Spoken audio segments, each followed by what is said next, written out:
Flory Models Daily Vlog. Here we are on Thursday the 23rd of July 2015.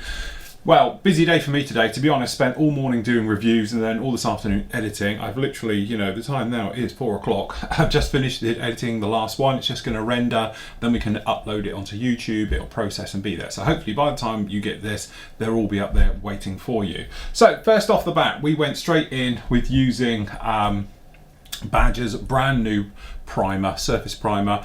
We love this stuff. I must admit, where's my test pieces gone? Have I moved them all? I've chucked them all over there at the moment.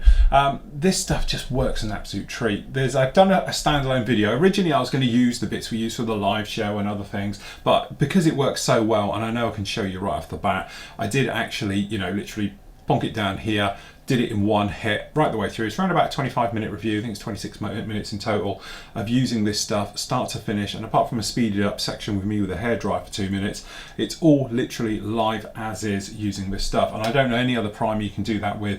Tiny little bit of peel, but to be honest, I actually used standard tape to have a go at it, some just normal clear packaging tape, and tried to pull it off and couldn't get it off once this stuff had dried. So straight onto plastic, this stuff does not peel at all. So kudos to them, brilliant stuff. And I even tried the plastic right the way of a buster packaging tape and ripped the hell out of it, and it didn't move it either. Okay, tried it 6 or 7 times. We started to get some little bits coming off admittedly, but even if something had been sealed down like this, it would rip it off. All right, so this stuff really is that good. So have a look at this one. This is that Steinl Res, as we're now calling it, or however everyone else is going to call it. This stuff's absolutely fantastic. Apparently the Flory effect's already taken over a little bit. There's a few places now out of stock with this, but it's going to come back in. It's very rare for me to give a massive thumbs up to a product, as you know.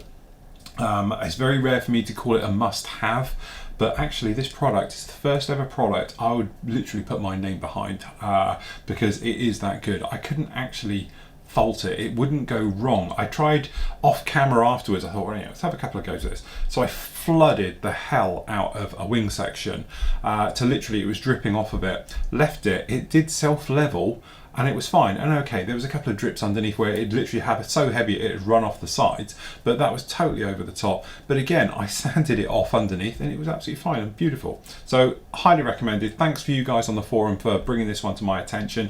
I'd never heard of it, didn't know anything about it till you guys told me about it, and absolutely love this stuff. So I'm just passing on from the members what the members have found that works, and I agree with them. It is absolutely fantastic. So go and get yourself a bottle of this. You will not be disappointed. As I say, I've been all my other ones. God, can't stand the MIG stuff, can't stand the actual Vallejo stuff. It's horrible. This is definitely my primer of choice now. So working through with that one this morning, right the way through, as you say, it's about 25, 26 minutes and all the rest of it. Then we cracked on to our normal reviews. So it doesn't matter, obviously the order. The Hobby Boss, this kit is absolutely lovely, beautiful detail. I love the amount of work and detail and the surface detail that they've actually put into it as well. All the lumps and bumps go in afterwards, but just off the bat, surface detail is absolutely beautiful on this kit. Something a little bit different, the coaxial rotor system on it just makes this helicopter look so much different, and it's one of those ones everybody should have in their collection. Unusual problems you might have, like with the front end being glass, being a helicopter, this one doesn't have that issue. It's a nice plug-in fit straight on the front. I can't imagine it's going to be too much trouble, but there's a beautiful level of detail internally and externally. And as I say, for something that is a little bit different, if your collection's a bit like mine, I like to do that thing perhaps where you've got it where I try and have like different genres and different perhaps firsts, or a particular aircraft which dominates. So for me in my collection down there, I've got things like looking across the BAC Lightning because that was a fantastic aircraft for its time, a real leader. And then you go along, you've got obviously Mustangs, Spitfires down there, Phantoms. I've got MiG-29s, F-15s, because I classify them as being like the domination aircraft or something a little bit different that puts it in there. That's definitely one of those aircrafts that actually would be in my collection if I get round to building it, and I really would like to if I could find the time. So brilliant kit. The other one you've got out there now is Special Hobby, which is obviously a rebox from the Tarangas kit. As I say, there's a few shortcomings with that kit, little things. I don't like the way it doesn't come with any weapons. I don't like the pylons on the wings because they look like they're half there and there should be something else, and all the rest of it, which is a bit of a shame.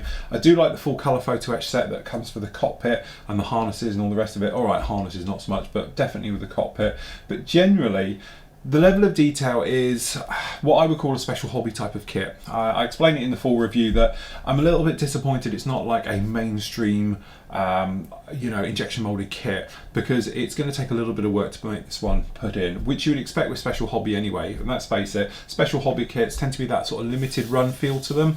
Nothing wrong with them, and they do build up. We've built their kits in the past, they're absolutely lovely, but this one has all those hallmarks of it. It's almost to be a really nice kit, but not quite there yet. But definitely they're going to come along with a two-seater by looking at the way it breaks down, and obviously you get two seats, two sets of control grips, those types of things in this. So if you did want to have a nice collection, and again, from my point of view, it's the type of aircraft I would build, because as I say, it's just one of it off its own. You know, the Saab Viggen, you know, it's such a different looking aircraft and such a great looking aircraft, especially in Splinter. So that review is up there for you there as well. So as you say, you've got great reviews as we make our way through.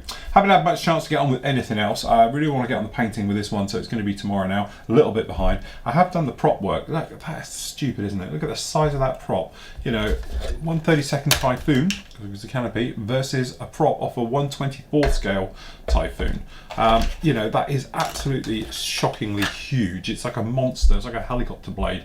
So it just goes, but I plan to get this one painted, get it mounted onto the other Typhoon, and then that way what I can actually do is do an engine run test to make sure that this is going to go on here and it's balanced, because obviously with the motor running, this is going to might need a little bit, and I have got areas in the back that I could add a little bit of weight to it just to make sure this thing isn't going to sort of vibrate itself to death. All right, so that's my plan for this one. Today, after I film this, when this will be sort of, you know, rendering and all the bits and pieces, I intend to spray this, do an engine test to make sure it doesn't kind of shake itself apart basically. But it's just incredible the size of that actual blade on there.